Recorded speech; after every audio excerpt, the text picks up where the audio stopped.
Bismillahirrahmanirrahim. Assalamualaikum warahmatullahi wabarakatuh. Pemirsa yang dirahmati Allah, alhamdulillah kita berkumpul kembali di hari Senin ini. Kemarin Jumat, seingat saya kita sudah membaca surah Al-Mu'minun ya. Itu tinggal sepertiga bagian akhir. Insya Allah kita akan selesaikan hari ini. Hari ini kita akan bicara tentang penghalang rizki. Demi Allah pemirsa, andai saudara-saudara semua, saya, kita punya dosa tidak kelewat banyak ya. Tidak demen maksiat, tidak gemar berbuat buruk. Sama yang namanya sholat rapat gitu. Ya, memenuhi apa yang wajib, menjauhi apa yang dilarang sama Allah. Maka Allah sepenuh-penuhnya bertanggung jawab atas rizki kita semua. Sepenuh-penuhnya. Tapi kepada siapa garansi ini diberlakukan? Kepada siapa yang taat, tunduk dan patuh kepada Allah Subhanahu wa taala. Maka bila mana saudara kemarin Jumat membaca surah Al-Mu'minun lewat terjemahan yang kemudian dihidangkan oleh teman-teman Antv atas izin Allah, saudara akan tahu bagaimana Nabi Allah Nuh diutus kepada kita semua. Sebelum Nabi Muhammad SAW, Nabi Nuh adalah Nabi ketiga. Nabi Adam, Idris, Nuh. Ya qaumi ibudullaha wattaqu wa ati'un. Kita disuruh sama Allah SWT. Jadi apa ke saudara semua? Beribadahlah kepada Allah, bertakwalah kepada Allah, dan taatlah kepada Allah. Jaminan itu kemudian terjadi kalau kemudian kita bertakwa, beribadah, dan taat pada Allah. Saudara beli gadget, ya, apa handphone, apa BB, atau segala macam lah, merek macam-macam. Lalu si toko bilang, Pak, segelnya jangan dibuka. Kalau segel ini dibuka, maka garansinya kami nggak tanggung jawab. Lalu saudara nggak sengaja jatuh nih, terang, begitu jatuh, ya, dia punya apa namanya, segelnya rusak. Ketika dibawa ke toko nggak mau tahu, Pak ini udah rusak segelnya. Tapi bukan karena saya, karena jatuh, nggak bisa tetap, garansi tidak berlaku. Saudara beli kemudian dari pasar black market. Lalu kok saudara rusak? Saudara mau servis di tempat yang resmi, nggak bakal bisa. Garansi nggak berlaku. Saudara beli dengan garansi toko. Saudara beli ini misalkan di Samarinda. Saudara rusak di Jakarta. Toko-toko di Jakarta nggak mau kemudian servis, kecuali saudara balik dulu ke Samarinda. Kira-kira seperti itulah hidup ini saudara. Allah menjamin betul hidup saudara semua. Hidup saya, hidup kita. Asal saudara betul-betul lempeng. Nggak peduli saudara itu apa. Saudara kacung, OB, security, kameramen, sopir taksi. Anaknya 7, gajinya 700. Nggak ada urusan. Karena saudara punya anak hidup, bukan karena gaji saudara, tapi karena Allah Azza wa Jalla. Ada aja urusannya yang Allah kemudian ya perlukan buat saudara. Pagi-pagilah ada yang datang. Assalamualaikum Bang Mansur. Ya bang, ada apa? Hari ini jangan masak ya. Bini ane lagi masakin buat ente. Hari ini sepenuh-penuhnya masaknya buat ente. Allah, makasih bang. Yang besok gimana? Lo mah udah dibagi yang hari ini bukannya bersyukur, malah nanya yang besok. Nih, satu hari nggak perlu ngeluarin duit. Si sopir taksi lagi nyetir, bandrolnya 55.000. Apa kata si penumpang? Bang, ane lagi ada rezeki nih. Berapa bandrolnya?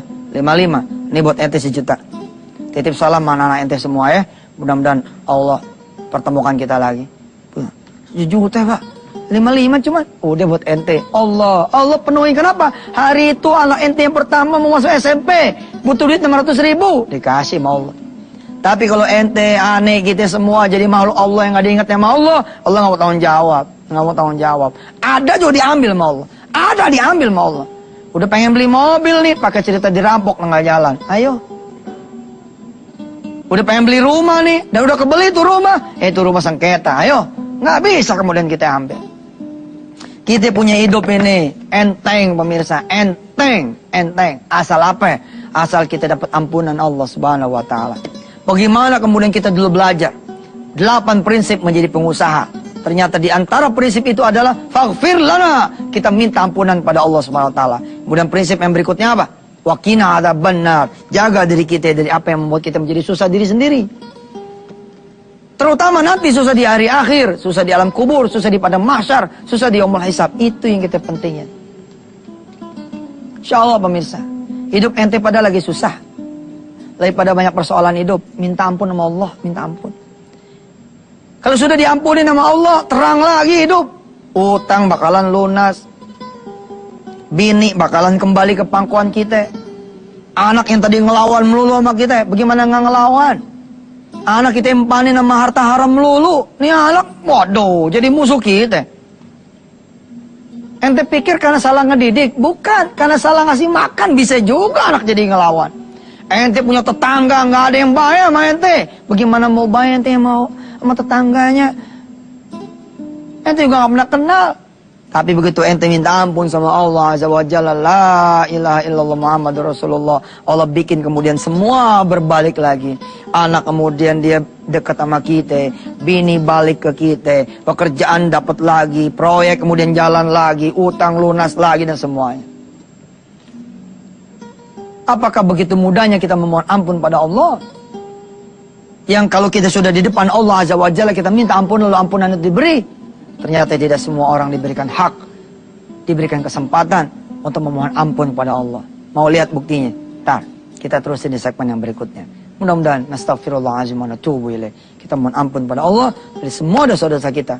Termasuk dosa kesiangan sholat subuh, kita ketinggalan sholat berjamaah, kita nggak ngerjain sholat-sholat sunnah, kita pelit bersedekah, bersedekah selalu yang recehan. Kita punya impian tinggi, tapi sama sholat kita nggak mau. Kita punya impian tinggi, tapi sama orang tua kita bangor. Kita punya impian tinggi, tapi kita kempit harta haram. Kita punya impian tinggi, tapi kita nggak mau dekat sama Allah, nggak mau cinta sama Rasulullah. Kita beristighfar di pagi hari ini. Mudah-mudahan Allah memperpanjang umur kita dan memberikan kesempatan kita bertobat. Silakan yang mau lewat. Alhamdulillah pemirsa, kita kembali lagi ke acara kita di Wisata Tian TV. Pemirsa, ampunan Allah itu asli gampang. Demi Allah gampang. Kita tinggal datang ke Allah, tinggal melakukan apa yang Allah suruh, Allah perintah, insya Allah ampunan itu kita dapetin. Dan subhanallah ya, di sini tapi saya kemudian belajar gitu loh, bahwa tidak semua orang kemudian dikehendaki sama Allah untuk diampunin. Tidak semua orang kemudian diberikan kesempatan oleh Allah untuk minta ampunan. Kalau orang udah ngambil kesempatan itu, lalu udah berdiri di hadapan Allah minta ampun, kan Allah pasti ampunin tuh. Tapi persoalannya adalah, siapa yang kemudian diberi kesempatan oleh Allah? Jangan-jangan kita tidak termasuk yang diberi kesempatan. Siapa yang dikehendaki untuk meminta ampunan kepada Allah? Jangan-jangan kita termasuk yang tidak dikehendaki oleh Allah untuk meminta ampunan itu. Pengen bukti? Begini. Siapa orang yang membaca subhanallahi wa bihamdi, subhanallahil azim 100 kali dalam satu hari, Allah akan ampunin dia. Kayak apapun dosa dia, Allah akan ampunin 100 kali. Subhanallah wa bihamdi, subhanallahil azim. Tapi pertanyaannya saudara, siapa di antara saudara yang kemudian lolos satu hari itu membaca 100 kali tasbih tersebut? Belum tentu. Coba aja pasang tuh tulisan. Saya hari ini nggak boleh nggak baca subhanallah bihamdi subhanallah azim. Pasang tuh di kulkas, pasang di pintu, pasang di dashboard motor. Tapi saudara ingat-ingat besok, la ilaha illallah, udah mau direncanain baca tasbih 100 kali dia kagak baca. Bener tuh, coba aja. Kalau hari ini pagi ini tidak Allah izinkan nanti saya memimpin saudara-saudara semua baca tasbih 100 kali. Lalu saya bilang sama saudara semua, besok Selasa kita ketemu lagi. Siapa di antara saudara yang membaca tasbih 100 kali? Ngacung tangan. Walaupun saya tidak melihat, Allah melihat. Mudah-mudahan Allah ampunin saudara semua. Belum tentu saudara sempat membaca itu tasbih. Siapa yang baca Istighfar, Sayyidul Istighfar, Allahumma anta rabbi la ilaha illa anta khalaqtani wa ana abduka wa ana ala ahdika wa adika mastata'tu astaghfiruka wa a'udzubika min syarri ma sana'tu min galabatid dain wa qahri rijal abu laka bi ni'matika alayya wa abu bi dhunubi faghfirli fa innahu la yaghfiru dhunuba illa anta. Satu kali saja ba'da asar, maka saudara yang membaca itu dengan sepenuh hati saudara, saudara akan diampuni dosanya sama Allah. Bahkan bukan cuma itu, saudara diberi jaminan masuk surganya Allah, asal saudara meninggal sore itu juga. Sampai kapan? Sampai batasannya subuh. Ntar subuh jaminannya habis, baca lagi subuh sampai asar. Tapi wallah, siapa yang kemudian diizinkan nama Allah istiqomah, pagi dia baca, sore dia baca, manusia lebih banyak lupanya. Namanya aja udah manusia. Minal insi al insan makanul khata wan nisyan, tempatnya lupa sama lalai. Coba dah pasang alarm tuh, pasang tek. Saya mau baca Istighfar, Sayyidul Istighfar, saban sore, saban pagi. Coba dah, itu cerita handphone lah ketinggalan di lemari. Ente lupa baca itu istighfar. La ilaha illallah, begitu mudahnya. Setiap habis salat, ujung nanti salat, midfiduburi salat, Di dalam apa ujungnya sholat, saudara membaca kemudian ya ayatul kursi. Allahu la ilaha illa huwal hayyul qayyum ila akhiril ayat. Ayat kursi itu kalau dibaca sama kita, di ujung zikir kita punya sholat, insya Allah ampunin dosa kita. Kalau Allah udah ampunin dosa kita, insya Allah utang lunas, rumah tangga yang babak belur, kemudian mawaddah sakinah warahmah. Orang yang kemudian sudah kehilangan rumahnya kembali lagi, udah diambil sama orang lain tuh rumah, udah dijual lagi, udah dijual lagi, udah dijual lagi. Pembeli yang ke-6 saudara dibalikin sama Allah. Itu kalau Allah sudah memberikan ampunan buat saudara semua. Saudara yang sudah di PHK malah menjadi teman dari owner perusahaan tersebut, lalu membangun perusahaan yang setara dan bekerja sama dengan perusahaan yang dulu mengusir saudara. Tapi lagi-lagi saudara, siapa yang diberikan hak oleh Allah untuk meminta ampunan? Tidak semua orang. Maka itu saudara minta sama Allah untuk diberikan kesempatan untuk diampuni dan meminta ampun pada Allah Subhanahu wa taala. Itulah surah Al-Mu'minun kemarin bertutur tentang itu diantaranya. Allah memberikan kesempatan terus sama kita, tapi yang dikasih kesempatan tidak mau kemudian menggunakan kesempatan itu. Akhirnya ajal keburu menjelang. Bagaimana Nabi Allah Nuh alaihissalatu wassalam menyeru kepada umatnya saat itu. Wahai umatku, takutlah pada Allah. Allah bisa memberikan azab buat kalian semua. Umatnya ketawa. Nuh, orang gila kamu ya. Masa bangun, bikin perahu di atas bukit kayak begini ceritanya. Bagaimana mau belayarnya? Malah kemudian dikasih kotoran itu perahu Nabi Allah Nuh. Tuh, saudara lihat terjemahan surah Al-Mu'minun kemarin. Insya Allah di segmen 3 kita akan kemudian selesaikan surah Al-Mu'minun tersebut. Tapi pagi ini saya tidak akan melepaskan saudara. Biiznillah, dengan izin Allah. Yuk kita baca 100 kali tasbih. Subhanallah bihamdi subhanallahil azim. Di segmen ini mudah-mudahan Allah izinkan semua selesai. Tapi lagi-lagi pemirsa ya. Lagi-lagi pemirsa. Belum tentu saudara diizinin baca 100 kali. Buktinya apa? Baru aja saya mau mimpin baca. Tuh. Orang-orang di produksi udah bilang, udah habis durasi segmen ini. Lihat, bukti kan? Ini bukti dari Allah. Betapa Allah kalau belum izinkan kita membaca itu, kita kemudian tidak akan bisa baca. Allahu Akbar walilhamd. Saya nggak tahu apa yang terjadi segmen 3 dah. Saya nggak ngerti dah. Pokoknya kita iklan dulu aja udah. Nggak tahu dah. Pokoknya kita minta Allah bimbingan aja dah. Ya, silakan yang mau lewat-lewat dah. Insyaallah, mudah-mudahan kita dapat kesempatan. Pemirsa, tuh tadi sengaja saya pinjam biar tahu. Jadi ini kalau begini nih, ini tandanya tinggal 2 menit. Nah, ini tinggal 30 detik. Nah, yang ini durasi habis. Saya udah bilang sama ente pada pemirsa, kalau Allah nggak ngizinin ente baca istighfar, nggak bakalan ente baca. Karena itu nggak mungkin Allah ampunin juga. Entenya nggak minta. Walaupun semua terserah Allah begitu. Kita tadi di segmen 2 bilang, yuk kita baca subhanallah bihamdi subhanallahil azim 100 kali. Insya Allah mudah-mudahan Allah ampunin. Baru mau baca. Nih, udah nongol nih katanya durasi habis. Supaya kita nggak habis lagi nih segmen 3. Dan jangan khawatir, ini saya pegangin. Jadi nggak ada yang tahu nih, habis apa enggak. ini saya pulangin. Aduh, Masya Allah. Nah, yuk kita baca dulu pemirsa. Ya, kalau gitu kita simpan aja nih surah Al-Mu'minun sepertiga yang terakhir. Nanti kita baca hari Selasa besok. Mari kita sama-sama bertasbih dan beristighfar di pagi hari ini. Mudah-mudahan Allah Subhanahu Wa Taala betul-betul ngampunin kita. Jadi kalau kita nanti mau jadi pekerja bawahan, pengen jadi atasan, kita yang nggak bersih, berat. Ane bilang berat. Ente kerja pengen usaha, tapi ente nggak bersih nih. Ente nyimpen zina, nyimpen mabok. Ente jadi pengusaha makin dalam terjun bebasnya. Jadi mari kita sama-sama bertasbih 100 kali ya. Mudah-mudahan Allah pimpin ini, ya Allah izinin. Kemudian kita sambung sama istighfar dan mudah-mudahan kita tutup dengan doa. Saudara yang pengen jadi apa kira diampuni oleh Allah Subhanahu Wa Taala. 100 kali pemirsa ya. Mari pemirsa kita baca bareng-bareng. Subhanallah bihamdi subhanallahil azim. Subhanallah bihamdi subhanallahil azim. Subhanallah bihamdi subhanallahil azim. Subhanallah bihamdi subhanallahil azim. Subhanallah bihamdi subhanallahil azim. Subhanallah bihamdi subhanallahil azim. Subhanallah bihamdi subhanallahil azim. Subhanallah bihamdi subhanallahil azim. Subhanallah bihamdi subhanallahil azim. Subhanallah bihamdi subhanallahil azim. Subhanallah bihamdi subhanallahil azim. Alhamdulillah. Saya paling demen nih ayat-ayat yang bercerita tentang kun fayakunnya Allah ya. Bagaimana Allah bercerita Nabi Allah Zakaria nggak punya anak. Ya, pada masa tuanya kemudian Allah mengirimkan malaikat mengabarkan kepada Zakaria alaihissalam bahwa Zakaria engkau akan memiliki anak keturunan. Nabi Zakaria yang seorang nabi bertanya kepada Allah, "Anna yakunu li gulam?" Bagaimana caranya kami punya anak ya Allah? Waqad balaghani al-kibaru wa imraati akhir. Aku udah tua, istriku juga udah tua. Tapi Allah bilang, "Kadzalika." Qala kadzalika.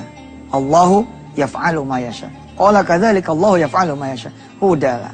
Kalau Allah udah mau berbuat, ya begitu. Makanya saudara-saudara yang pengen menjadi seorang pengusaha, lalu saudara bilang, gimana caranya? Justru makin ente nggak tahu caranya bagaimana, ente ke Allah. Ente datang ke Allah. Tapi saya nggak ada modal, makin ente nggak ada modal, ente datang ke Allah. Cuma mau dagang apa? Makin ente nggak tahu ente mau dagang apa, datang ke Allah. Allah bisa bikin yang nggak mungkin jadi mungkin. Seorang office boy, kalau Allah udah bilang kun fayakun, dia jadi penguasa.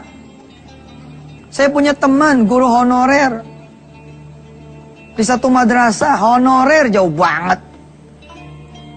Menjadi seorang gubernur jauh bener, tapi kun fayakun Allah.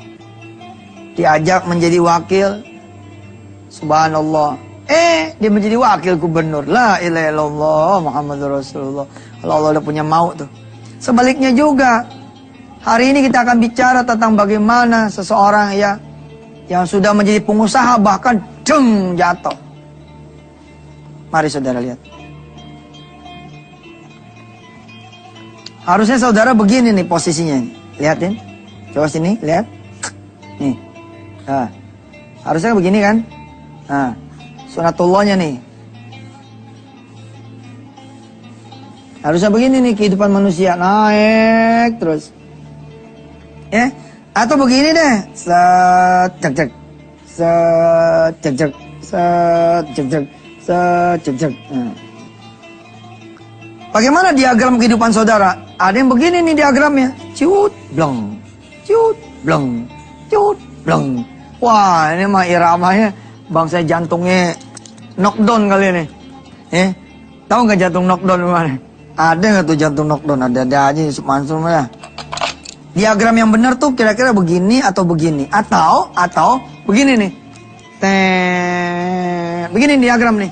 Kalau ente diagramnya begini, ini namanya udah mati tuh. Ya kan kalau di rumah sakit enggak lah ya. Hidup orang pasti ada gininya tuh. Pasti begini hidup orang nih. Cuman jangan keseringan. Ya, ini diagram paling bagus nih. Set ini. Atau begini boleh. Nih, begini liatin. Liatin diagramnya. Set naik, dong sampai sini jatuh. Dung. Tapi naiknya 2 lantai dia, tuh. 2 lantai dia. Ini di sini nih posisi. Nah, dia turun, dia dari bawah nih. Naik sini, sampai sini aja, taruh dari sini misalkan 2000. Nah, ini 2001 masa perjuangan. Ini 2002 sampai 2003. Tapi kemudian Allah menguji dia, jatuh, dang.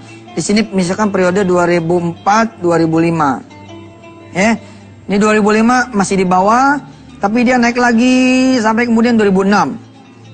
2006 dia balik lagi semuanya, aset semua balik, pulang rumah, pulang yang digade, pulang mobil baru. Dia tambah naik lagi, melesat gitu, 2007 misalkan. Saat takdir Allah nih, takdir Allah, saat jatuh. Tapi belum sampai sini, begini lagi. Naik, begini lagi terus, begini lagi terus begini. Saat, nah, ini yang cakep nih. Ini begini cakep. Ini yang disebut dengan kehidupan. Ada naik, ada turun. Yang kacau kalau begini bos, hidup ente nih. Saat, cebrut, cebrut, cebrut, cebrut, cebrut, makin di sini, makin di sini, makin di sini. Masuk sel. Digebukin, mati. Ya Allah, salam. Ade, jangan bilang nggak ade. Ade yang begini. Ade, apa yang belum sempat dia bertobat. Udah tahu hidupnya susah. Dijagain nggak mau, turun lagi. Dijagain, turun lagi. Maaf ya bos. Nih, hujan turun, kita tadangin. Makin berat kan? Makin berat, makin berat, makin berat, makin hancur deh. Nah, kalau dosanya tuh ya, bangsa dosa-dosa kecil, masih bisa dijagain. Tapi kalau bangsa dosanya dosa besar, ini nggak bisa dijagain. Jadi pengusaha, mesti siap-siap juga hidup bersih. Sebab kalau masih jadi pekerjaannya hidup ente nggak bersih. Bagaimana lagi nanti jadi pengusaha? Kalau saya bilang kemarin, ya, kalau jadi pekerja utang bangsanya 6-7 juta, ya nggak? 60-70 juta, 100-200 juta. Lah begitu ente jadi pengusaha, utang ente 1 miliar 2 miliar, Masya Allah. Hari ini kita belajar deh, apa aja sih yang sudah menghalangi rezeki saudara semua. Kelihatannya saya batik ini bagus ya. Besok saya seminggu pakai ini aja dah. Lagi demen nih, batiknya keren, ya. Batik nggak perlu mahal saudara, asal tahu mah nyarinya di mana, ya. Jangan laganya nyari di mall. Coba dong ngebelusuk-belusuk pasar-pasar Bengkok, pasar-pasar bangsa di Klewer, ya nggak? Kalau di Jakarta Ciledug, Nabang, wah itu asik. Ini murah, harganya murah, ya. Mudah-mudahan pemirsa cinta sama produk Indonesia yang murah-murah ya, yang mahal-mahal buat sedekah duitnya dah, ya. Sampai ketemu nanti di segmen yang kedua, ya. Jangan kemana-mana, tetap bersama Yusuf Mansur di acara Wisata Hati Antv. Baik saudara-saudara yang dirahmati Allah, ada lagi diagram kehidupan orang yang seperti ini. Ya, dia muter-muter aja di sini gitu, nggak bisa keluar-keluar. Hidupnya begini aja, pusing nggak keruan. Ada lagi orang yang hidup diagramnya seperti ini. Sana mentok, sini mentok. Sana mentok, sini mentok. Sana mentok, sini mentok. Semuanya mentok, nggak keluar-keluar dari kuadran yang namanya kesulitan. Sebaik-baiknya kehidupan orang beriman adalah ketika di atas dia bersyukur, ketika di bawah dia bersabar. Ketika di atas dia juga bersabar, ketika di bawah dia juga bersyukur. Emang ada Ustadz orang yang ketika di atas sabar, bos, kalau ente punya duit, ya 2M, tapi ente nggak ada sabarnya, ini 1 jam itu langsung 1 miliar nih. Saya nggak? Gimana caranya? Orang punya duit 2 miliar, tapi dia nggak ada sabarnya. Hah? Tiba-tiba dia 1 jam punya duit tinggal 1M. Gimana ceritanya? Dia terbang ke Singapura. Terbang ke Singapura. Dia main judi. Hah? Dia bawa duit 2M, dia pikir masa iya habis duit 2M kan? Dia hajar sama dia gocap nih, dapat gope. 2M dikurang gocap 1,950.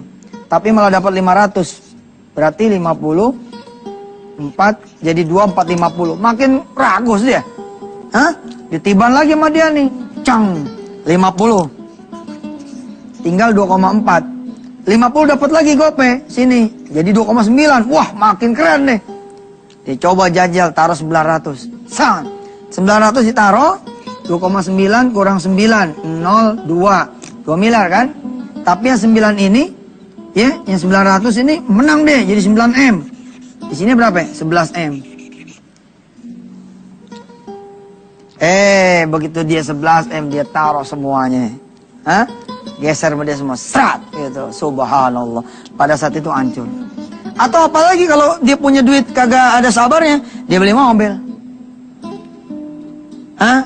Dia taruh, dia beli mobil yang harganya 9,990 juta. Ada loh mobil yang ngeledek banget sama kita. Mobil ngeledek namanya nih. Ada yang harganya tau nggak? 998 juta. Kita bawa 1M dipulangin 2 juta. Masya Allah. Tapi emang ya kehidupan ini kalau ente nggak bersyukur, nggak beriman ya, kayak diledek bener. Nggak percaya saya kadang-kadang gini ya. Maaf ya saudara ya, karyawan pabrik ya. Dia nabung kan dia. Dia nabung nih dari mulai bulan Syawal. Ya, bulan Syawal sampai ketemu Ramadan lagi kan.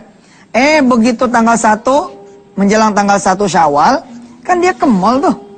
Coba lihat duit tabungan dia yang 1 tahun. Begitu keluar dari mall, jadi 2 kantong. 2 kantong plastik doang nih. Nih, nggak ada harga. Betapa nggak ada berharganya duit. Kalau nggak dipakai buat ibadah ya, duit segitu doang sih. Begitu dipakai, lecek, lecet, robek, rusak, kusam, kucel, kusuh. Kusuh apa tuh? Lusuh. Ya, mesti ada syukurnya, mesti ada sabarnya. Mesti ada syukurnya, mesti ada sabarnya. Baik pada saat dia naik, maupun pada saat dia turun.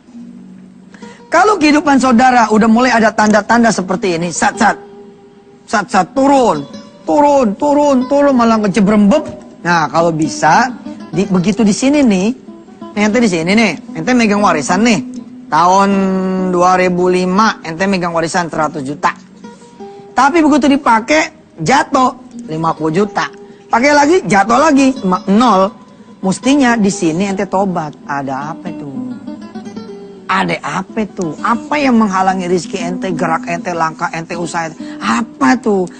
Cek. Cek di sini, cek. Jangan sampai nggak dicek. Kalau nggak dicek, ya ente malah bilang modalin aneh lagi Bang Haji, modalin aneh lagi Cing Haji, modalin aneh lagi Cang Haji. Dimodalin 5 orang, akhirnya malah minus 50. Di tahun ini minus 100 juta, minus 200 juta, minus terlalu dalam nanti, kedalaman. Jadi begitu ente mulai minum obat kira-kira begitu. Mulai minum obat. Hah? Badan rasanya udah gergek-gergek, mulai vitamin. Kira-kira begitu kalau hidup di dunianya. Nah, hidup ente begitu. Ente punya gaji, nggak punya apa-apa. Kok kayak nggak punya apa-apa ya? Tetap ngontrak. Hah? Giliran beli 1 set home theater, ya elah maling kagak pakai perasaan sekali. Belum nyetel udah hilang. Ya Allah tuh maling, ampun dah. Besok dia beli lagi, dia pasang, maaf ya maling, habis ini dah sebulan ya gitu make. Kalau ada tanda-tanda begitu, mulai ente mikir ada apa nih? Oh, begitu ente tengok ada apa, ada sesuatu yang mukul ente. Cuman ente nggak sadar, lagi digila, enggak, cuman kita nggak sadar. Sana mentok, sini mentok, nggak bisa keluar, turun, naik, jatuhnya juga dalam, naik, jatuh tambah dalam lagi. Mesti mikir ada apa. Mesti mikir ada apa. Coba ya, saudara ya, hari ini saya barangkali tidak habisin sekarang nih penghalang rezeki buat masalah apa. Saya cuma mengajak ente berpikir, ada apa ente? Sejatinya nih. Kalau ente bener maya, pakaian ente halal, celana ente halal, sepatu ente halal, kaos kaki ente halal, hah? Daleman ente semua halal. Ente doa aja di rumah, Bismillah ya Rob, saya pengen usaha. Cuman yang jadi masalah, usaha apa ya? Saya nggak tahu. Ente keluar aja dah. Keluar Bismillah dah di pintu. Itu yang nama rezeki bakalan datang. Aslinya begitu. Kenapa ente yang udah bawa rezeki, lalu duit jadi pada hilang? Mikir. Mikirnya kayak gimana? Coba dah. Kita segmen 3. Kita coba lihat ya. Ada nggak waktu buat kita ngomongin penghalang rezeki yang paling besar itu apa? Pemirsa yang dirahmati Allah, sebenarnya semua dosa tuh banyak banget ya. Asli dosa tuh banyak banget. Cuma kalau boleh diurai gitu, ada 2 nih bentuk kesalahan kita. Ya. Dosa sama Allah, dosa sama manusia. Kita nggak ngomongin yang sama alam deh. Kita coba ngomongin yang sama Allah, sama manusia. Alam juga sebenarnya wajib ditaruh kali ya, sama alam. Alam tuh jangan bilang agak murka, bakalan murka juga gitu. Tapi coba kita fokusin. Dosa sama Allah tuh bagaimana? Ini bisa dilihat kontrol dari yang wajib sama dari yang sunnah. Selama ente jalanin usaha ente, yang wajibnya bagaimana? Sunnahnya seperti apa? Kalau memang ente mau masuk ke kuadran pengusaha, ketika ente jadi pekerja, seperti apa yang wajibnya? Seperti apa yang sunnahnya? Saya harus katakan kepada saudara semua, jika saudara semua seorang pekerja, berantakan yang wajibnya, berantakan yang sunnahnya, kubur dalam-dalam pengen jadi pengusaha, kubur dalam-dalam, gua kasih tahu lo pada. Di kantong saya nih banyak banget konselingan. Orang-orang yang kemudian jatuh, nggak bisa dia bangun lagi. Penyebabnya ini dia gagal yang ngurusin yang wajib yang sunnah. Kalau ente mau jadi pengusaha, mumpung masih jadi pekerja, coba benahin dulu wajibnya. Benahin dulu sunnahnya. Paksain diri. Pagi-pagi ente sholat duha. Paksain diri. Bagaimana Ustadz? Makin ente ngomong bagaimana, udah jadi itu aja terus. Satu hari saya datang nih ke salah satu mall besar. Ya. Yang jualan perabotan-perabotan segala rupa. 4:30 nih jam. Tanya sama dia, Kang, udah sholat asar ya teh? Itulah Ustadz, selama saya kerja di sini saya nggak bisa sholat asar tepat waktu. Udah saya bilang, ente tuh ya, makin ente bilang nggak bisa, makin ente terpenjara. Tapi Ustadz, enggak lah, ini Indonesia lah, selalu ngomong baik-baik, masa iya nggak dapat izin? Pak, boleh nggak saya sholat tepat waktu? Mungkin dia bilang nggak boleh, kecuali memang ya apa ya? Ya emang ada juga sih barangkali ya. Saya pernah dengar kok satu rumah sakit ya. Ini kalau saya buka rame nih. Pengen sih saya buka aja tuh nama rumah sakitnya tuh. Ada rumah sakit, saya kebetulan itu ya nganterin teman, nengokin teman. Begitu ngelihat saya tuh, aduh, perawat-perawat pada nangis pada. Ustaz, kan biasa kan orang nangis tuh pada utang ya. Yang saya banyak, ini enggak. Ustaz, saya punya dosa, Ustaz, banyak dosa, Ustaz. Kenapa? Ustaz, bisa nggak ngomongin di lift? Loh, ngomongin di lift. Ntar orang pada curiga kalau kita ngomong di lift. Sini ada kameranya, Ustaz. Salah lo. Di lift lebih banyak lagi kameranya. Ada 2 tuh kamera di lift. Apa dia ngomong aja apa? Ustaz, di sini nggak boleh pakai jilbab, Ustaz. Lihat tuh teman-teman satu rumah sakit ini. Mana yang pakai jilbab? Tuh, Santoso nggak pakai jilbab. Emang dia melaki lo bilang. Ustaz, di sini nggak boleh pakai jilbab, Ustaz. Coba Ustaz, saya dibawa tuh ke bawah. Saya dibawa pemirsa ke bawah, ke parkiran. Lalu saya melihat pemandangan perawat-perawat turun dari motor dia atau dianterin dari motornya, kemudian dicopot jilbabnya. Dia ganti sama seragam. Ya Allah, sampai segitunya. Ya kalau emang udah kayak gitu tuh lebih afdal ya keluar. Afdal keluar. Ngapain kita? Sama manusia jadi kita nurut, sama Allah jadi kita kagak nurut. Sama manusia takut. Fala takhshawhum wakhshawni. Jangan takut sama mereka, tapi takutlah samaku. Tapi rata-rata di Indonesia, insya Allah. Saya sering kok lihat orang-orang yang Nasrani, Kristiani, Buddha, Hindu jadi pimpinan. Tapi malah dia bilang, sholat, udah waktunya sholat. Banyak. Oke, ini dulu ya. Nanti kita sambung lagi besok Rebo. Besok apa? Rebo ya? Ya. Besok Rebo kita sambung lagi baru sampai sama Allah. Ya, untuk menjadi seorang pengusaha, perhatiin dulu urusan ente sama Allah bagaimana ceritanya. Sebab kalau sebelum aja jadi pengusaha, ente pada urusan sama Allah udah ribet, nanti Allah bikin ribet urusan ente semua. Bahaya. Kita doa dulu ya. Mudah-mudahan Allah ampunin kita semua. Bismillahirrahmanirrahim. Ya Allah, udah berapa bab nih kami ngaji tentang pengusaha. Dan berapa bab juga kami mengaji tentang Quranmu, tentang sunnahmu, tentang perintahmu, perintah Rasulmu. Jadiin saya dan pemirsa semua, ya Allah, ngambil manfaat, ngambil berkah. Juga buat TV-nya dan semua kru-krunya, ya Allah, mudah-mudahan Allah angkat derajat kami semua. Engkau tutup pintu nerakamu, Engkau buka pintu surgamu, dan Engkau bimbing kami untuk ketemu rezeki yang halal, yang barakah, yang banyak, ya Allah, yang bisa memberakatkan kami semua dan orang tua kami ke Baitullah Al-Haram, yang bisa membuat kami bisa punya rumah, bisa punya mobil, bisa punya kemudian uang dengan cara-cara yang halal, yang Kau ridhai, yang Kau suka. Wassallallahu ala sayyidina Muhammad wa ala alihi walhamdulillahi rabbil alamin. Bismillahirrahmanirrahim. Assalamualaikum warahmatullahi wabarakatuh. Sebelum kita mulai, kita punya lanjutan penghalang rizki, tausiah penghalang rizki di dalam bab semua orang bisa jadi pengusaha. Ya alhamdulillah pemirsa, dari Alif Lam Mim lo kita ngaji nih, dari Al-Fatihah sampai masuk ke ayat 44 surah Ali Imran. Subhanallah. Saudara yang rajin merekam bacaan Syekh Muhammad, kemudian ganti adiknya Syekh Husin, lalu kemudian saya terusin di 2-3 minggu terakhir, sudah nyampe satu rekaman utuh suratul Baqarah sampai surah Ali Imran. Itulah dia. Kalau kita ngaji ya, asal rajin, konsisten, dikit-dikit itu. Nah, demikian juga sebenarnya filosofi usaha. Usaha itu jangan langsung naik gede gitu. Mulai aja dulu dari yang kecil.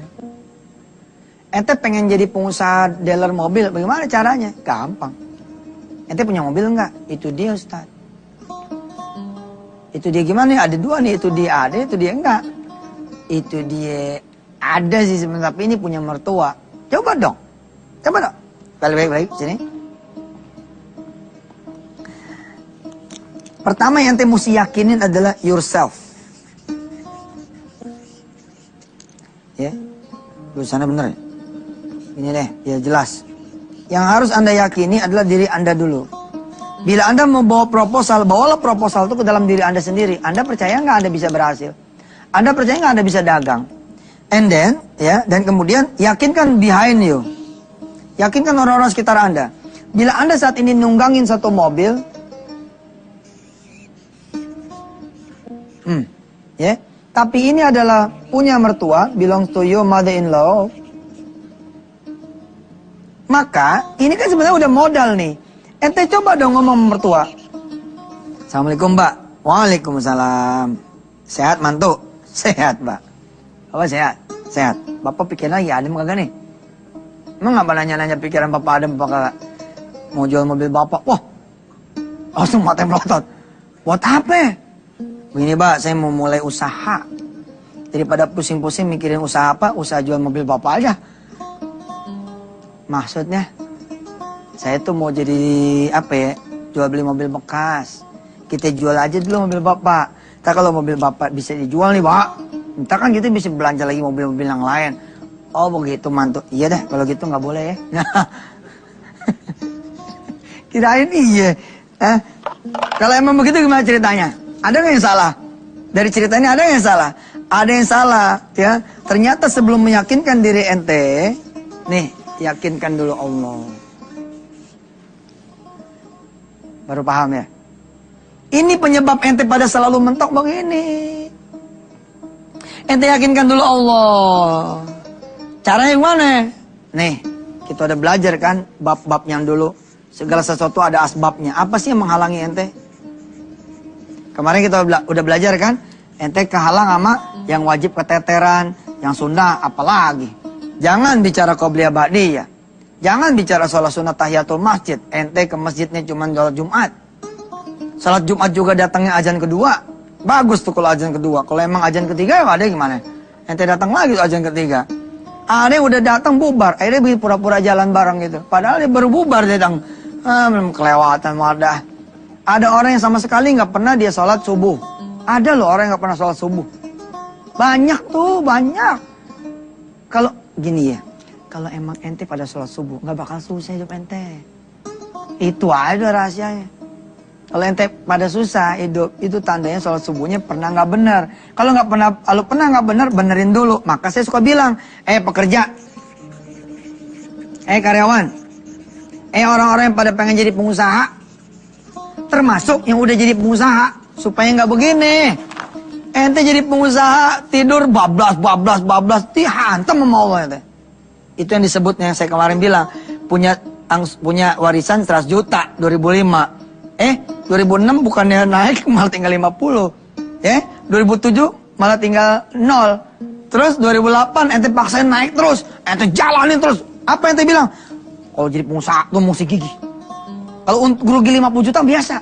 Bukan lu tolol namanya. Jadi pengusaha rugi 50 juta biasa gimana ceritanya? Lu mikir kenapa lu rugi? Bukan malah semangat 45. Saya adalah seorang pengusaha yang pantang mundur, pantang menyerah, maju terus. Jangan mas. Belum pernah ngerasain lo ya utang 50 jadi 5 miliar. Aneh udah nih, belangsat urusannya. Jangan belagu deh, langsung giwap, langsung nyerah sama Allah. Ada apa ya? Terus teliti deh. Urusan sama Allah. Urusan sama Allah apa ya? Ternyata ada yang wajib, ada yang sunnah. Kita benerin deh yang wajib. Maka saya bilang sama calon-calon pengusaha, atau pengusahanya, atau sekarang masih pekerja. Coba ya, selama 40 hari, ente latihan benerin yang wajib. Jajal dulu konsentrasi ke sholat zuhur. Udah zuhur konsentrasi ke asar. Asar konsentrasi ke maghrib. Maghrib konsentrasi ke isya. Isya konsentrasi witir sebelum tidur. 3 rakaat sebelum tidur. Ini pakaian pengusaha kan. Udah saya ajarin tuh beberapa waktu yang lalu. Kemudian konsentrasi ketika tidur. Bagaimana cerita nanti bangun apa enggak. Ketika bangun kita minta sama Allah supaya kuat sampai subuh. Subuh kita supaya kuat sampai duha dan seterusnya. Benerin yang wajib. Hidupin yang sunnah.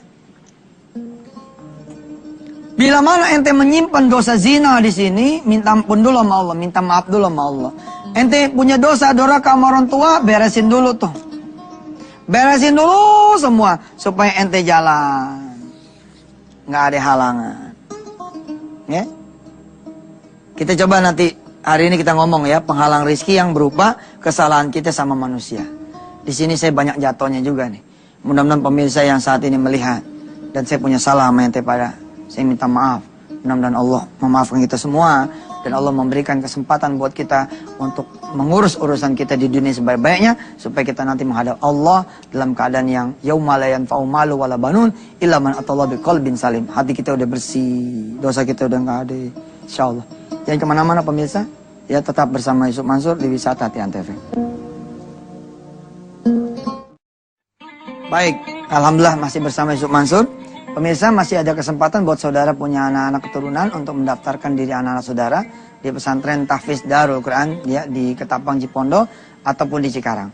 Dan saudara-saudara yang sudah mendaftarkan anak keturunannya di pesantren Darul Quran untuk mengikuti pembelajaran tahun ajaran 2012, 2013 dan seterusnya, kalau bisa ya apalin dah tuh ya CD-CD yang sudah Yusuf Mansur kasih kepada calon siswa, calon santri, supaya begitu masuk Darul Quran, dia setelan udah sama gitu. Paling nggak 2 juz dah tuh, begitu masuk udah 2 juz. Kan masih ada waktu nih, ya. Masih bulan Juli itu masih lama. Pelajaran tahun baru di bulan Juli insya Allah.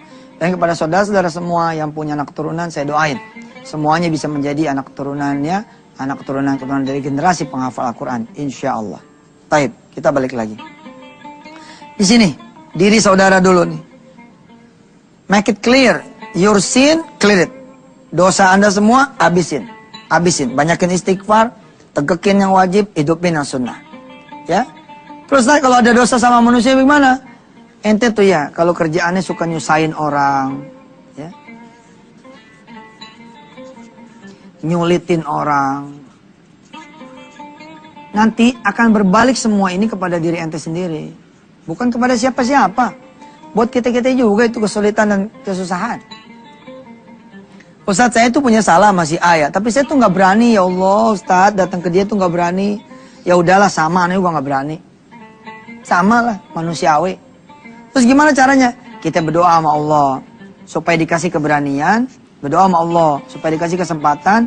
Berdoa sama Allah. Supaya dikasih kemudian peluang. Anak-anak ada nih sejalan-jalannya. Ketemu sama si A, tapi dalam keadaan si A sudah menerima.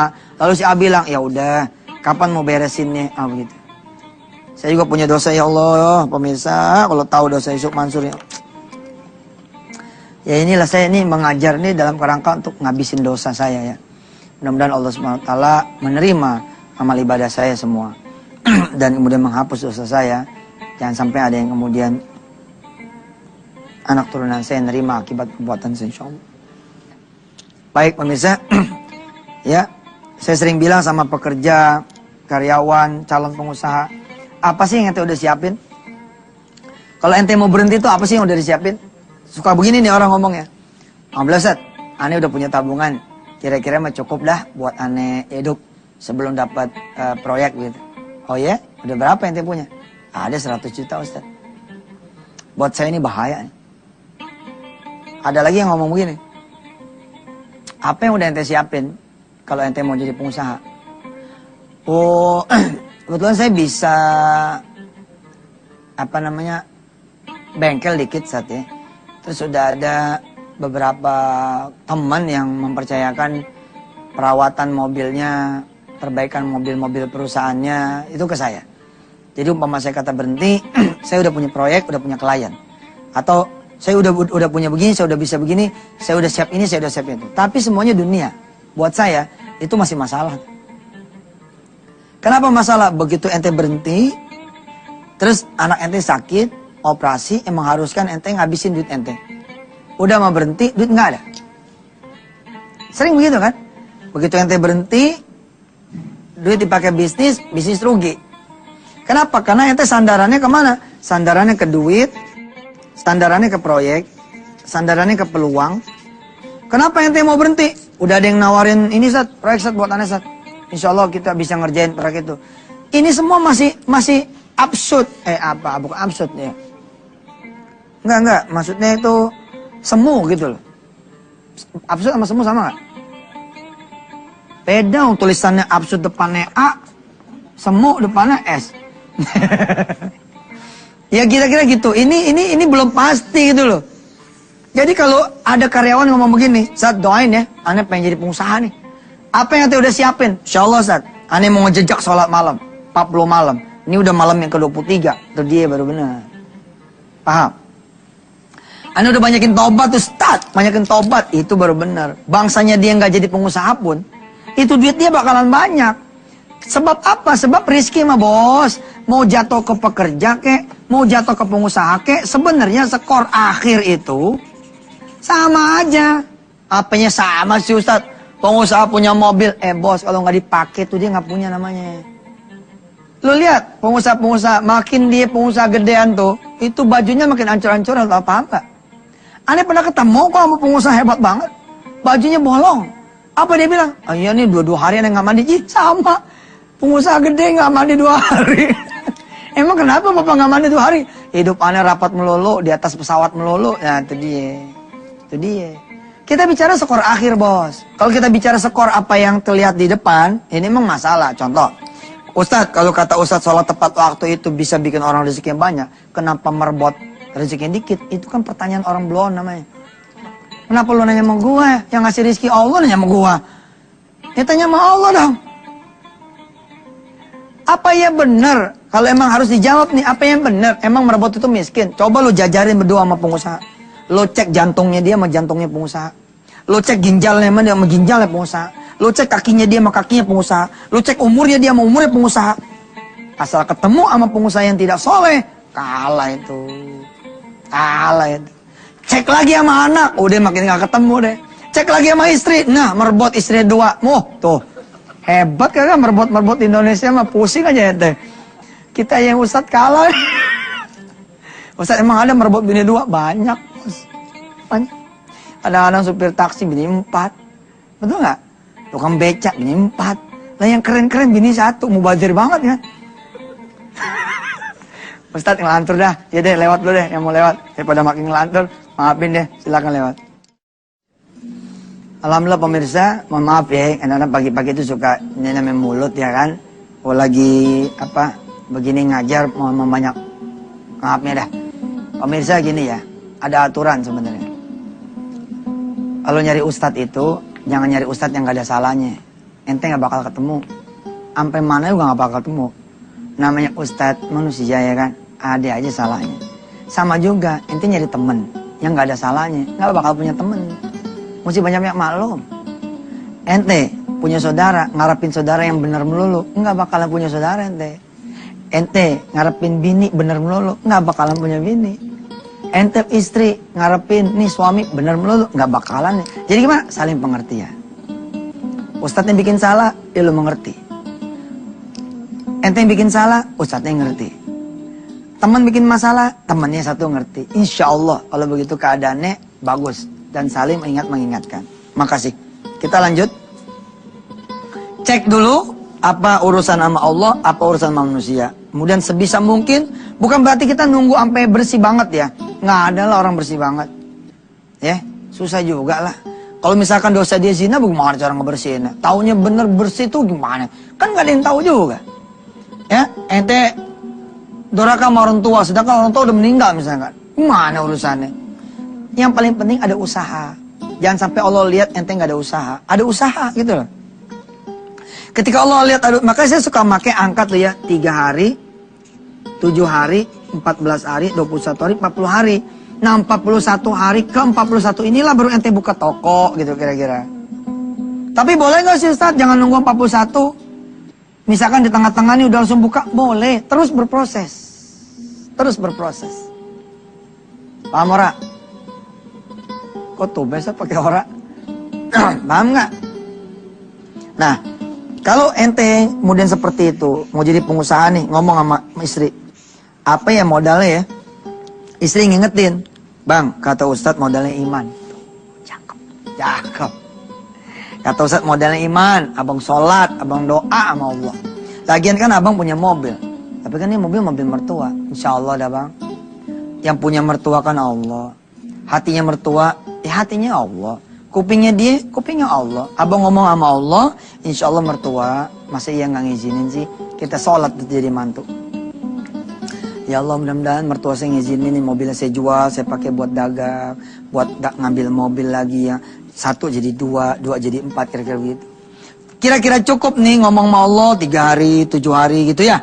Hari keempat atau hari ke-8. Kalau ente ngambil track yang 21 hari, hari yang ke-22 kira-kira gitu. Nah baru ngobrol lah. Begitu ngobrol, jangan salah ya. Allah nih inna wala kulli syai'in qadir. Tahu nggak apa yang terjadi? Mantu, mobil bapak masih ada. Ya Allah, Pak, baru mau ngomong. Ngomong apaan? Ya bapak dah, bapak duluan apa? Bapak pikir gini ya, daripada tuh mobil diem aja ya kan. Kalau dijual kan mobil bapak tuh kira-kira masih laku 400-an lah ya. Coba dah kamu jual. Kamu beli dah bangsa yang 70 jutaan, ya kan? Kan kalau angkanya 400 bisa jadi 5 tuh. Gimana mantuk kalau begitu, setuju kagak? Allahu Akbar. Itu dia bos. Kalau kita ke Allah dulu, itu dia. Udah nggak ada ruginya dah.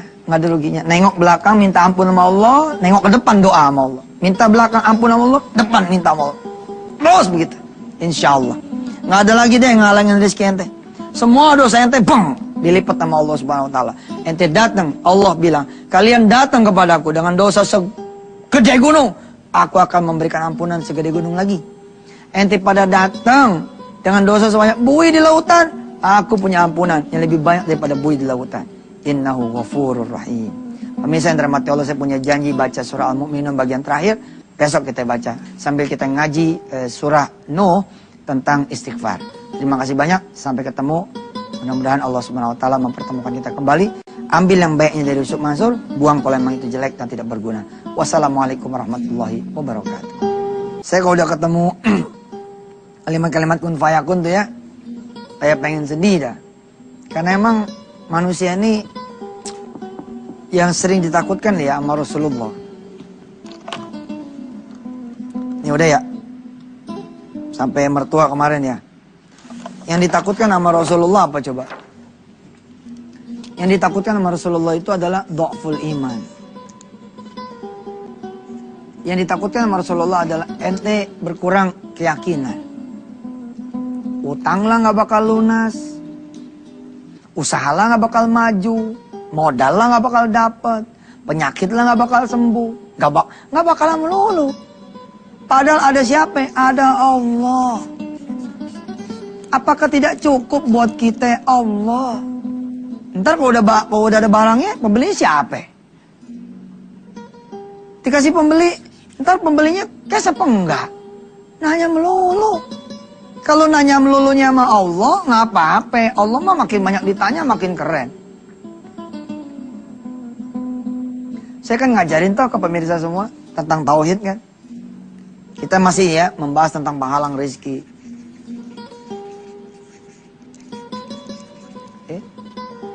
Tapi saya ngajarin kepada saudara semua bahwa ya yang menghalangi itu siapa gitu loh. Yang maling ini Allah. Ente pasang billboard segede-gedenya. Di tiap perempatan ente pasang billboard. Di tikungan ente pasang spanduk segala macam untuk ngasih tahu di sini loh ada soto Mansur.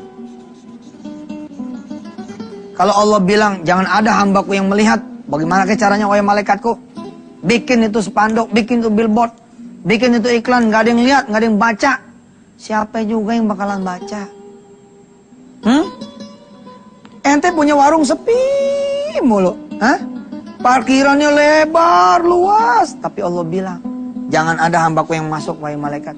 Gimana ke ceritanya? Itu nggak bakal ada yang masuk. Kalau udah begini ceritanya gimana? Sedih ente. Ada orang ya yang warungnya tuh ngeblusuk. Tapi begitu sampai sini jeder gitu, tiba-tiba ramenya kayak apa tahu ya Allah. Pernah nggak ngeliat yang itu? Ada tuh yang itu. Kelihatannya kayaknya nggak mungkin laku gitu loh. Tapi ya Allah salam, ini ramenya, minta ampun. Sebab apa? Ternyata yang punya warung bos sama anak yatim, Masya Allah, sama janda-janda yang tua. Kalau ente kan janda muda mulu dikasih. Gimana mau beres urusannya? Kenapa misalkan soto Mansur, soto Yusuf Mansur nggak laku? Rupanya Allah benci sama dia. Allah benci sama dia. Baru dikasih untung dikit aja ya, udah 3 pelacur dia tidurin. Gimana mau untung coba? Allah bukannya benci sebenarnya, nggak ada Allah benci. Allah sayang. Apa Allah bilang? Kalau aku kasih dia lagi duit pas-pasan aja 3, bagaimana lagi dia duit banyak? Sedangkan sebaik-baiknya harta adalah amal soleh, kebersihan diri. Di dunia mah bos, ente seenak-enaknya dunia ada umurnya. Kalau udah sampai nanti di alam akhirat, nggak ada batasnya. Pantangan tuh buat seorang pengusaha tuh ya, ninggalin sholat, berzina, pantangan bener deh. Ente business woman nih, Tapi ente cara ngebongkrak pintunya pakai badan ente. Waduh. Pakai badan situ, jangan deh. Sedih. Nggak ada yang kuat. Kalau udah Allah azab tuh nggak ada yang kuat. Lebih baik kita jadi orang biasa-biasa aja dah kali dah. Hah? Tapi nggak punya utang yang nggak kebayar gitu, nggak punya penyakit yang bakalan sembuh gitu. Kalaupun punya penyakit ya, pastikan penyakit itu datangnya ujian dari Allah, bukan karena azabnya. Ustadz emang ada penyakit azab? Ada bos. Ini bayangin, ente macet, pas kebelet, oke? Mau turun juga bagaimana gitu, mau keluar dari tol juga bagaimana gitu. Tiba-tiba setelah 1 jam 2 jam nahan, ente ketemu nih toilet, udah berdiri tuh toilet, ternyata ente punya ya saluran apa disebutnya, saluran kantong kemih ya atau apa gitu ya, itu air seni nggak keluar, macet nggak keluar. Kira-kira 2 jam lagi ente bakalan ketemu diri ente di rumah sakit. Apa ya datang sendirinya tuh kanker prostat tiba-tiba ketemu? Hah? Saya berdoa kalaupun ada yang penyakit saudara, mudah-mudahan penyakit itu ujian.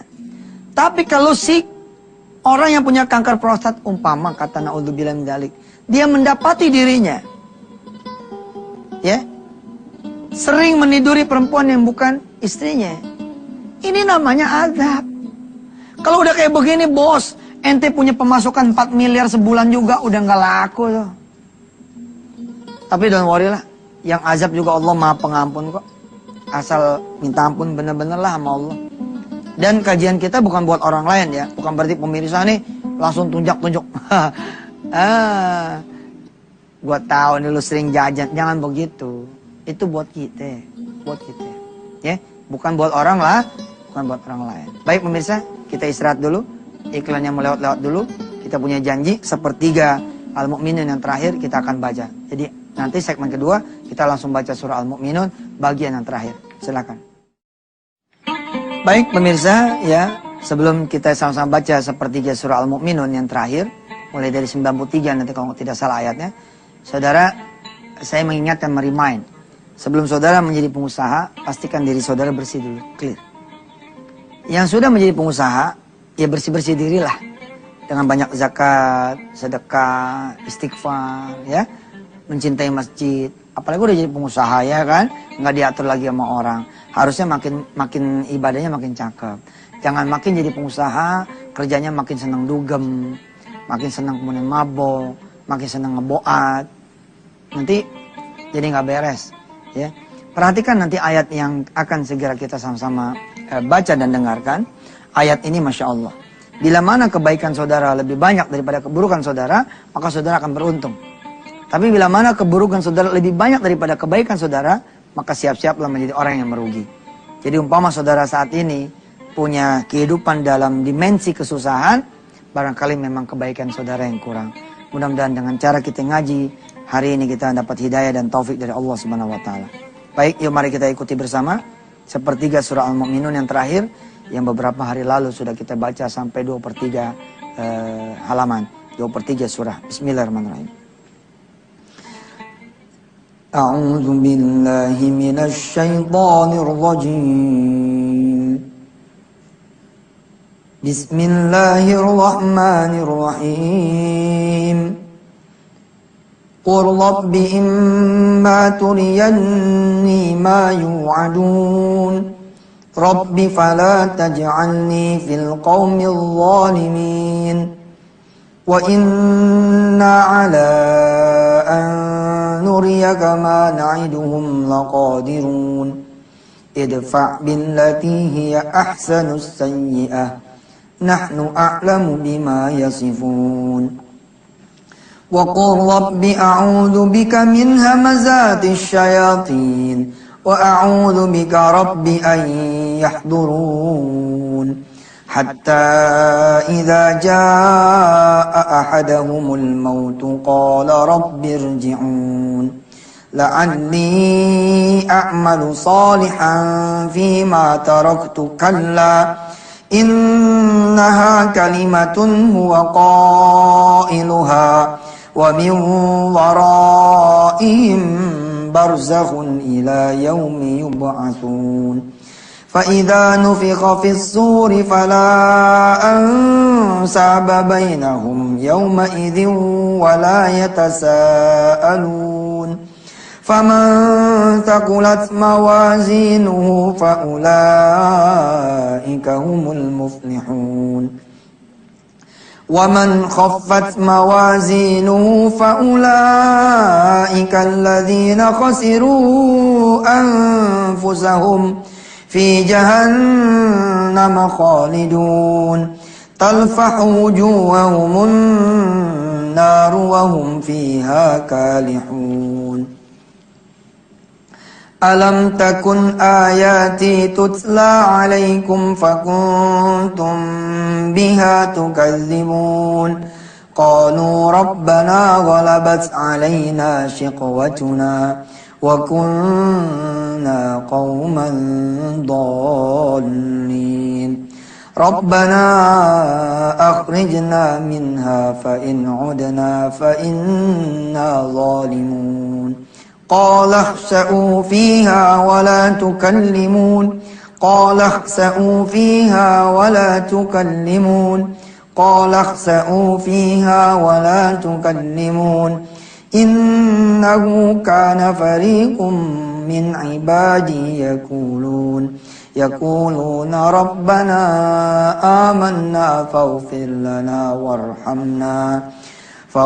لنا وارحمنا وأنت خير الراحمين فاتخذتموهم سخريا حتى أنسوكم ذكري وكنتم منهم تضحكون إني جزيتهم اليوم بما صبروا أنهم هم الفائزون قل كم لبثتم في الأرض عدد سنين قالوا لبثنا يوما أو بعض يوم فاسأل العادين قال إن لبثتم إلا قليلا لو أنكم كنتم تعلمون أفحسبتم أنما خلقناكم عبثا وأنكم إلينا لا ترجعون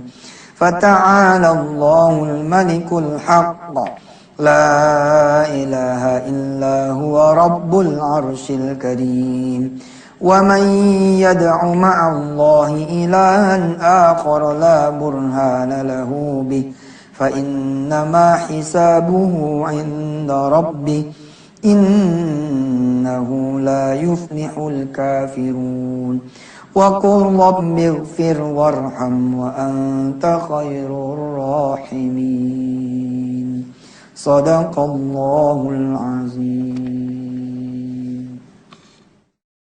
Baik pemirsa, saya sudahi lah ya penghalang rizki di episode ini yang tergabung di dalam episode besar semua orang bisa jadi pengusaha. Jadi udah tahu ya, kalau dalam bahasa ringkasnya tuh apa sih yang menghalangi kita punya rizki? Dosa kita. Saya mereview sedikit. Seorang supir taksi, seorang office boy, seorang pesuruh, seorang pembantu, maaf. Dia lempeng, dia lurus, insya Allah akan penuhi rizkinya. Insya Allah. Ada aja judulnya. Assalamualaikum. Buka pintu. Waalaikumsalam. Bang Mansur, hari ini jangan masak ya. Istri saya masakin buat Bang Mansur sekeluarga. Dari mulai pagi sampai ntar malam. Yang bener bang. Iya, itu dia. Oh, tuh bawaannya Rizky dateng aja begitu. Lagi ngobrol, diseduhin teh sama istrinya si pengusaha. Si pengusaha ini ngobrol sama Bang Mansur. Bang Mansur anaknya berapa? 5 bang. Ya Allah, ente beruntung ya. Aneh malah gak dikarunia anak nih. Boleh gak satu anak dari Bang Mansur jadi anak saya? Gak apa. Jangan 5-5-nya ya sekalian. Emang lagi puyeng. Bang Mansur bisa aja.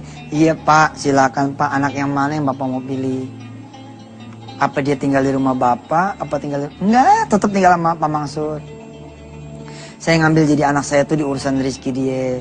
Sekolahnya sampai S1 ntar saya biayain. Allahu Akbar. Tapi lihat ya, yang bangor nih, yang bandel, yang banyak dosanya, yang banyak maksiatnya. Ada duit, Allah kerjain hilang tuh duit. Ada proyek, Allah bikin hancur proyek. Berita sedunia, tapi bukan berita sedunia kekerenan dia, berita sedunia kebejatan dia. Jangan lawan Allah dah. Waktunya sholat. Kalau udah begitu tuh ya, ente jadi pekerja, ente jadi pengusaha, insya Allah. Apalagi ente jadi pengusaha, tambah makmur lagi. Kan keren tuh ya, kita pengusaha nih, di kantor kita nih, kita ngomong. Kita pencet bel nih. Kepada seluruh karyawan-karyawati saya, sebentar lagi zuhur datang. Bos saya bakalan datang, yakni Allah, bos kita semua. Yuk, tinggalin kerjaan, kita sama-sama sholat. Mudah-mudahan Allah bikin kita punya perusahaan, makin maju, makin berkah, dengan kita sholat berjamaah. Subhanallah. Terus kali-kali gitu azan presiden direkturnya, insya Allah pada bingung tuh karyawan. Ini mah yang azan, yang nyambut Allah, ya orang yang paling rendah di perusahaan ente. Coba dong sekali-sekali. Kalau investor datang aja presiden komisaris turun, direksi yang udah pada pensiun juga turun. Kenapa kalau Allah yang udah ngasih gedung, bangunan, pabrik, karyawan, karyawati, usaha, segala macam, begitu datang yang nyambut siapa? Satpam, mending pada lengkap itu pakaiannya. Ada yang sleting yang nggak diselet, dilupa, diajan aja, yang bawahnya nggak diseret. Coba dong tampil azan pakai jas, pakai dasi, waduh keren kan tuh ya kan? Allahu Akbar, Allahu Akbar, ya Allah. Azannya presiden direktur ya kan? Yang jadi imam di rootnya, wah keren. Asik.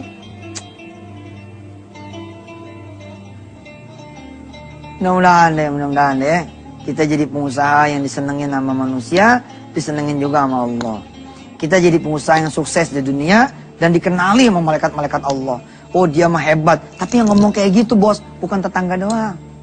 Yang ngomong kayak gitu Allah sama malaikat-malaikatnya. Dahsyat, subhanallah. Mantap loh di sini, dahsyat. Saya doain dan situ juga doain saya. Mudah-mudahan usaha kita semua sukses. Pemirsa mohon maaf lahir batin kalau besok masih pakai ini lagi. Besok hari apa kita? Jumat. Besok pakai ini masih demen. Saya masih demen. Alhamdulillah. Biasanya kalau udah demen, udah tanda-tanda bakal dilelang. Apa aja yang kita cintai, jangan sampai masuk ke hati. Mudah-mudahan Allah SWT panjangin kita punya umur. Wassalamualaikum warahmatullahi wabarakatuh. Sampai ketemu besok.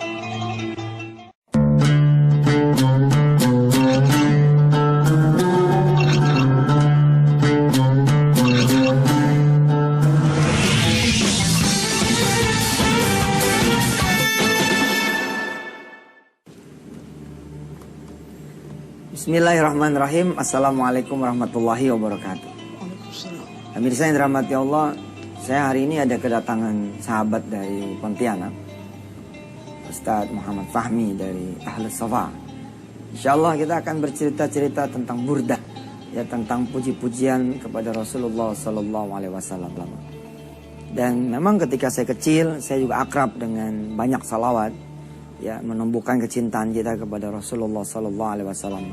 Syair-syair, ya irama-irama yang membuat kita kemudian bersenandung.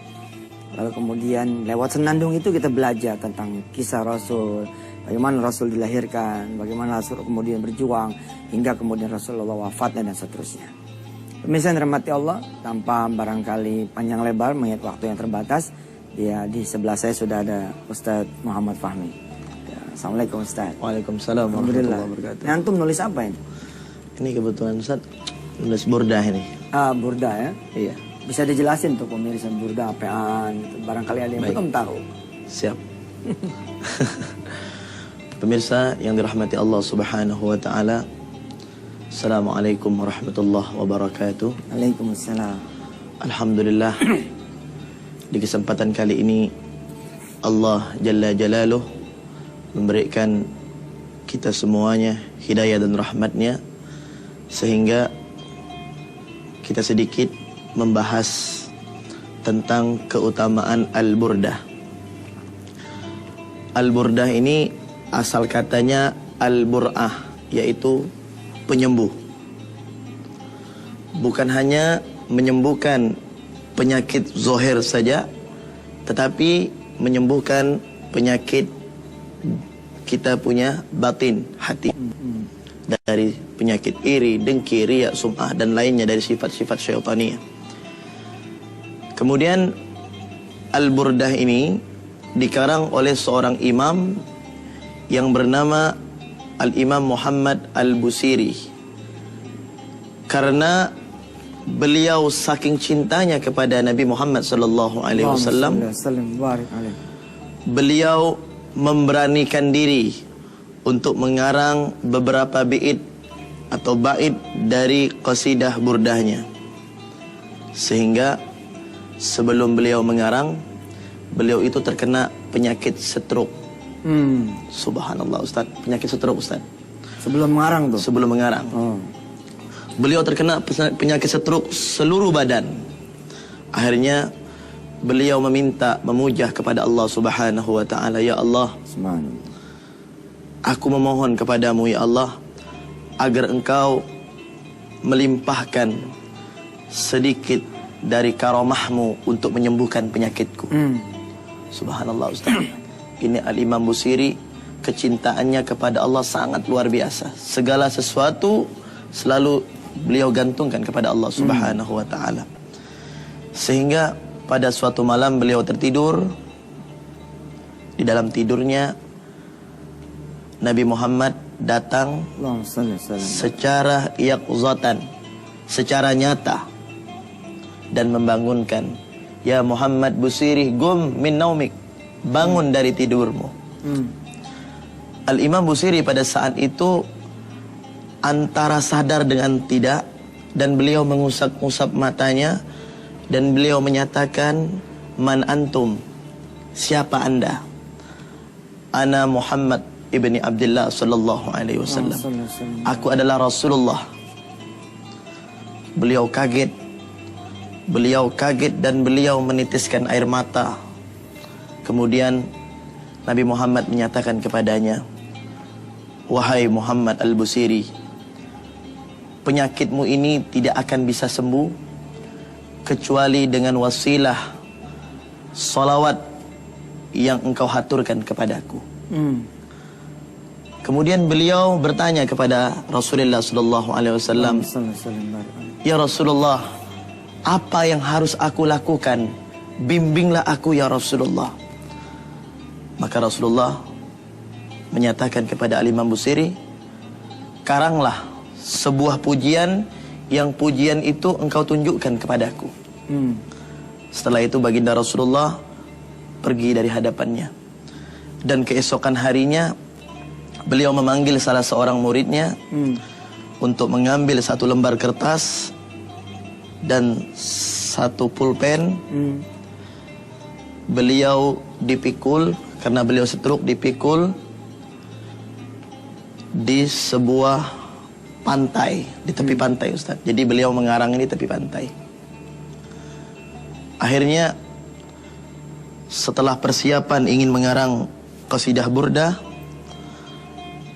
Al-Imam Busiri bertawassul kepada Nabi Muhammad sallallahu alaihi wasallam, minta petunjuk kepada Rasulullah sallallahu alaihi wasallam. Baiklah, mari nanti kita lanjutkan setelah. Ustadz biasa nonton Antv, ini udah tahu. Nanti kita lanjutkan setelah yang satu ini katanya. Ya deh pemirsa, tetap di Wisata Hati Antv.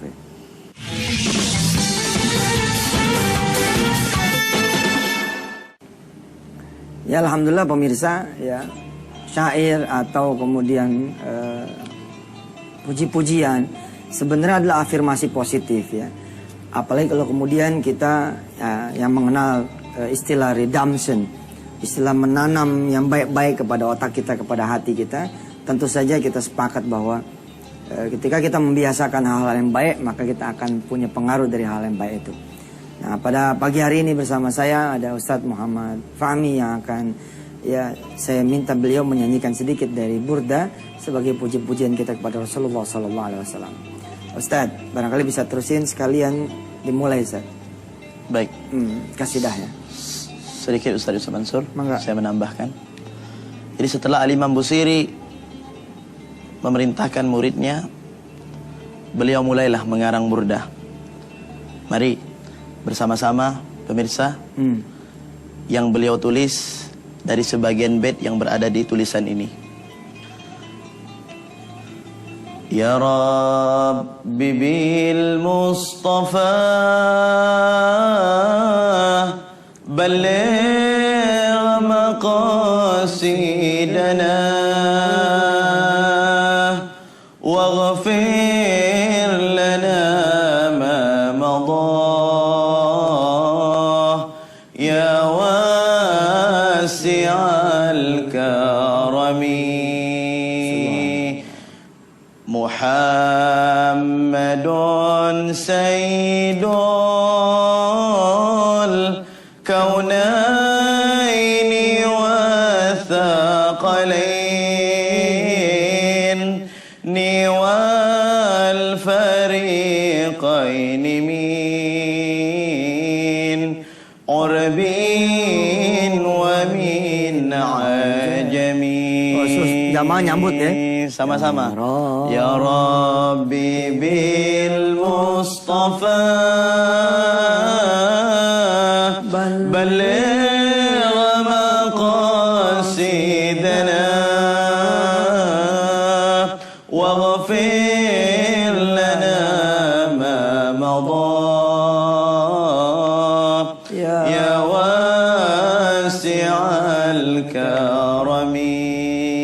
Ini Masya Allah Ustaz ya. Jadi dari sisi tata bahasa ya Rabbi bil Mustafa, wahai Tuhan, wahai Allah SWT bil Mustafa, ya dengan wajah Muhammad SAW, dengan kekaromahan Nabi Muhammad SAW, balik maqasidana, sampaikan maksud-maksud kami gitu kan. Amin ya Rabb. Balik maqasidana, saya paling demen nih.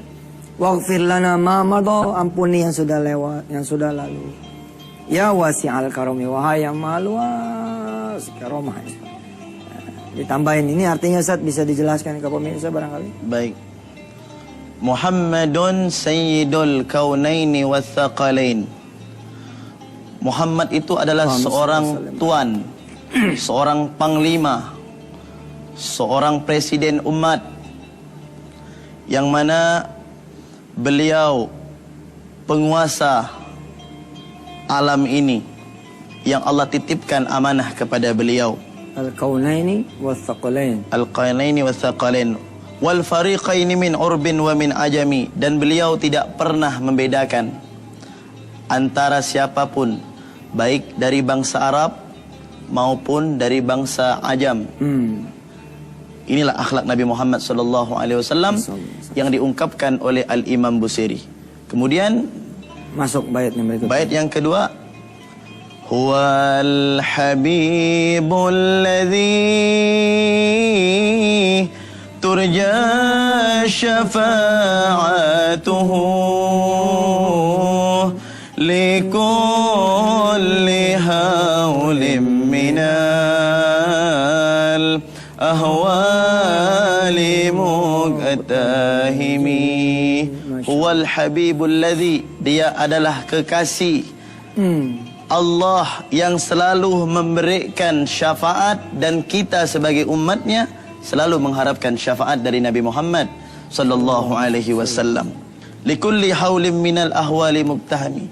Dalam setiap keadaan apapun nanti pada hari kiamat, tidak ada umat dari mulai zaman Nabi Adam sampai baginda Nabi Muhammad sallallahu alaihi wasallam, semuanya mereka akan bertekuk lutut di hadapan Rasulullah sallallahu alaihi wasallam meminta syafaat, pertolongan dari Rasulullah sallallahu alaihi wasallam. Sehingga pada saat itu pemirsa, manakala Al-Imam Busiri telah selesai mengucapkan dari bait qasidahnya, Nabi Muhammad datang kepada beliau. Nabi Muhammad datang kepada beliau, kemudian beliau melanjutkan, wa annahu khairul khalqillahi kullihimi, dan sesungguhnya beliaulah sebaik-baiknya makhluk yang berada di jagat raya ini. Subhanallah. Subhanallah, Ustaz. Masya Allah. Ustaz, barangkali ada yang bisa diceritakan sedikit dari Rasulullah Muhammad SAW tentang bagaimana ketergantungan beliau kepada Allah. Subhanallah. Jadi baginda Rasulullah itu di antara salah satu sifat beliau, beliau tidak pernah menggantungkan dirinya kepada selain Allah. Selalu beliau meminta kepada Allah. Bahkan pernah satu saat beliau, Ustaz, berjalan dengan sahabatnya Sayyidina Abu Bakar Siddiq. Pada suatu saat beliau menggunakan sendal kelompen. Sendal kelompen itu sendal yang bunyinya tak tok, sendal kayu ya, Ustaz. Akhirnya pada saat dalam perjalanan yang sangat jauh, terputus itu sendal. Subhanallah. Dan beliau menyatakan, ya Allah, na'li inqata'a ya Rabb. Sendalku putus ya Allah, bagaimana? Sahabat Abu Bakar tersenyum. Ya Rasulullah, engkau ini sendal terputus minta sama Allah. Ya bagaimana? Minta sama siapa lagi wahai Abu Bakar? Subhanallah. Subhanallah. Baik pemirsa, kita akan terusin lagi belajar sedikit tentang burda. Burda ini aslinya panjang, ya. Tapi insya Allah Ustaz Muhammad Fahmi masih bersama kita di segmen yang terakhir nanti. Silakan.